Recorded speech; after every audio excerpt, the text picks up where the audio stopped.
Hello mga katiya! Ayan, kita nyo ba? At may pagkain ako dito sa kwarto. Wow, napaka-sweet naman talaga na nagbigay. Alam nyo gaho kung kanino galing yan? Abay kay Bunso. Thank you, Bunso! Napakabait naman nga at talaga namang nag-abala pa siya na bigyan nga ako ng pagkain. Ito nga pala ho ay shabu-shabu. At alam niya na seafoods flavor ang aking ino-order palagi. Kaya dinalhan niya ako dito sa kwarto. Nalaman niya ho kasi na meron akong trangkaso at hindi nga ako lumalapit sa kanya at baka siya ay mahawaan ko. Kaya ayan, paggising ko, may chat siya at may bigay na pagkain. At ito naman si Tio J, abay di rin nagpahuli at nagluto naman siya ng sopas at talaga namang napakababait nga ho ng aking mga kaibigan dito sa Taiwan.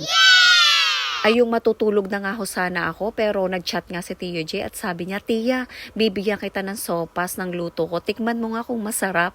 Kaya salamat sa iyo, Tio J, sa bigay mo na sopas at talagang masarap din naman nga siya. Yes! Alam nyo ba, bila talagang isang OFW, ramdam na ramdam mo kapag ka nagkasakit ka, yung lungkot at pagiging mag-isa. Dahil malayo ka sa iyong pamilya, naiisip mo na walang mag-aalaga sa'yo, walang mag-aasikaso sa'yo. Pero yung meron kang mga kaibigan at kasamahan sa trabaho na ganitong nararamdaman mo na dinadamayan ka sa kapag kami sakit ka, talagang sobrang blessed ako sa mga tao.